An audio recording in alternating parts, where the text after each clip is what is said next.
All right, 3 years after America's chaotic and deadly withdrawal from Afghanistan, there are still questions about what exactly went wrong. Two of President Biden's top generals were on Capitol Hill to try and answer those questions today. Retired Generals Frank McKenzie and Mark Milley testified before the House Foreign Affairs Committee. Both have expressed regrets over how the withdrawal went down in August of 2021. Particularly when an ISIS suicide bomber attacked the Abbey Gate outside Kabul airport. That's where thousands of Afghans were gathered, desperate to flee as the Taliban seized control of the country.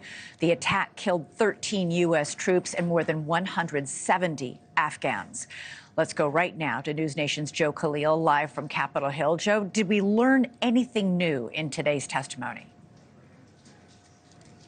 So factually new from what happened on the ground there, I would say no, but what we got was a brand new insight from two top military commanders who before were restrained by their jobs, their positions being active duty. The top commanders while this withdrawal happened. Today, Generals Mark Milley and Kenneth McKenzie, they are now freer to speak their minds, and that's exactly what we got. Both of them acknowledged the family members of the 13 service members who were killed. Those families, some of them in the room today. And General Milley looked straight at them and said, I know that you want more information surrounding the deaths of your loved ones that you haven't gotten yet. He said some of that is classified, but I promise you that I will do everything I can to try to get you that information to the extent that is possible. That was something we had not seen before. And then his assessments of what went wrong and his opinions,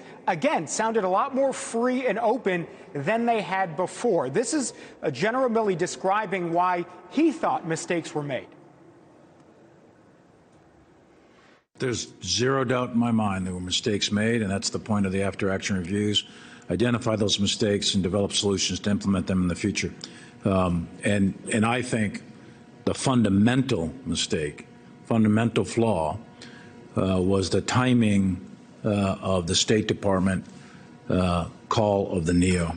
I think that was too slow and too late. And by NEO, he means the evacuation of non-combatants, our diplomats, our Afghan allies. He just flat out said the State Department was too late. They should have started earlier. He would have done it differently, looking back now. So a very open and honest assessment. When it came to lawmakers themselves, Elizabeth, Congress is going to Congress, right? You had Republicans pointing the finger of blame at the Biden administration. Yeah. You had Democrats pointing the finger of blame at the Trump administration. But when it came to these generals, they definitely sort of rose above that and just gave a more honest assessment than we'd heard before. Thanks so much for watching. Go to joinnn.com to find NewsNation on your television provider. And don't forget to click the red subscribe button below to get more of NewsNation's fact-driven, unbiased coverage.